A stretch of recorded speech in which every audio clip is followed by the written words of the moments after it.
Hace un momento comentábamos con la doctora Casar, incluso con usted, desde luego, en primer lugar, comentábamos las cifras de violencia que han derivado en asesinatos de aspirantes a cargos de elección popular en lo que va de este proceso electoral. Según escuchamos a la secretaria de Seguridad y Protección Ciudadana Federal, Rosa Isela Rodríguez, el gobierno está reconociendo que ha habido 22 asesinatos de aspirantes a cargos de elección popular, 8 de ellos candidatos ya registrados. Le comentamos este asunto hace unos momentos, pero también le comentamos que hay organizaciones que no tienen nada que ver con el gobierno, que por su lado, basados en otros datos, están señalando que son más, que son 34 las personas aspirantes a un puesto de elección popular que han sido asesinadas en el actual proceso. Una de estas organizaciones es Laboratorio Electoral, dirigido por Arturo Espinosa Silis, a quien le agradezco mucho, como siempre, su disposición con la audiencia de Grupo Fórmula para hacer un comentario al respecto. Arturo, gracias por tomarnos la llamada. Muy buenas noches. Muy buenas noches, Pepe. Me da mucho gusto saludarte nuevamente. Muchas gracias. Bueno, pues aquí está habiendo una contradicción entre los datos que trae Presidencia de la República y la Secretaria de Seguridad Ciudadana y los datos que traen ustedes. Es más, hoy en la mañana, en la mañanera, dijo el presidente que lo que ocurre es que desde la oposición al gobierno de la 4T, se está tratando de meter miedo a la gente. Es una estrategia de la oposición para crear la idea de una presunta situación de violencia previo al 2 de julio. ¿Por dónde quieres que comencemos? Porque sí está complicado el asunto. Pues ahora sí, Pepe, que hay que decirlo literal, nosotros tenemos otros datos. Nosotros hemos advertido que llevan más de 270 incidentes de violencia en las elecciones. De estos 270, 34 han sido asesinatos de candidatos, precandidatos o aspirantes a una candidatura, y de esos 82 han sido asesinatos durante el proceso electoral. Es decir, pero aquí te refieres no solamente a candidatos, sino a gente que está vinculada con el proceso electoral, incluidos familiares, ¿no?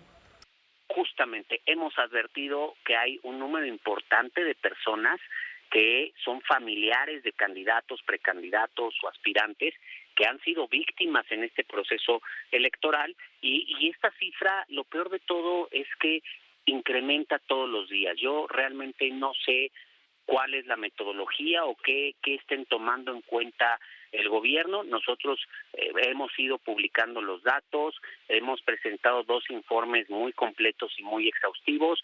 De hecho, el jueves presentaremos nuestro tercer informe previo a la jornada electoral, y hemos dado actualizaciones de cifras con nombre y apellido de las personas en cada caso. Tenemos una base de datos muy completa, una metodología, y bueno, nosotros encantados de contrastar cifras con el gobierno, pero pues lo importante es, uno, entender que hay una situación preocupante en el país.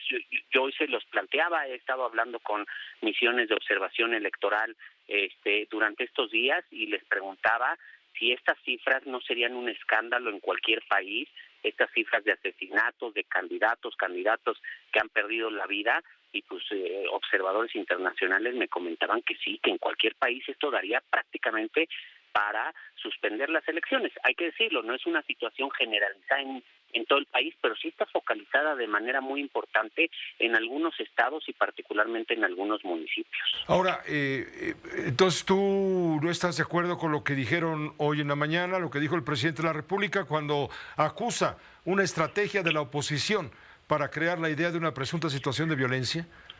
Por supuesto que no, esto no es una cuestión de estrategia de la oposición, no es una estrategia electoral para desincentivar el voto o para golpear al gobierno. Son personas que han sido asesinadas dentro del proceso electoral, que buscaban participar en el proceso electoral como candidatos o candidatas, que tenían esa aspiración, que se inscribieron en los procesos internos de los partidos políticos, que la autoridad electoral los registró y que por diferentes circunstancias perdieron la vida. En algunos casos en balaceras, en algunos casos en asesinatos arteros, y ojo, hay un número muy importante que además han sido objeto de secuestros, de amenazas, de atentados, y que afortunadamente no han perdido la vida, pero que han sido baleados. Todos los días lo vemos. Ahorita estaba revisando, antes al menos hay 4 o 5 casos el día de hoy de ataques. Al parecer en algunos casos ha habido asesinatos el día de hoy. Hay que verificar esa información, confirmarla, pero las cifras, como te decía, todos los días aumentan, todos los días cambian, y yo creo que el problema es que el gobierno, por un lado, está minimizando este hecho, y por el otro lado también estamos ya normalizando la violencia. Ya estamos acostumbrados a que todos los días hay hechos de violencia, y nos estamos volviendo un poco indiferentes, y creo que al gobierno es lo que le está pasando. Coinciden los datos en términos generales, los datos de Laboratorio Electoral, organismo dirigido por ti, con los de Integralia Consultores, dirigido por el doctor Luis Carlos Ugalde, quien está informando que el 31 de mayo va a dar a conocer su último informe, y en un adelanto a través de redes sociales dice que van 225 homicidios de políticos y personas relacionadas con las elecciones, de los cuales 34 serían candidatos. Ahí coincide plenamente con ustedes. Además, habría 711 víctimas de violencia electoral. Coincide plenamente con lo que dice el Laboratorio Electoral, con lo que estamos comentando, Arturo. Aquí lo importante, creo yo, no es la coincidencia o no coincidencia, sino lo importante es la violencia, que en este momento genera un clima adverso para el proceso electoral, el cual, dice el presidente, será limpio, transparente y tranquilo, y sin embargo, contra ello, evidentemente, hay otros datos. Te agradezco muchísimo, Arturo Espinosa Silis, el habernos tomado la llamada. Muchas gracias, Pepe, a tus órdenes, encantado. Muchas gracias. Igualmente, gracias, como siempre, Arturo Espinosa Silis, director del Laboratorio Electoral.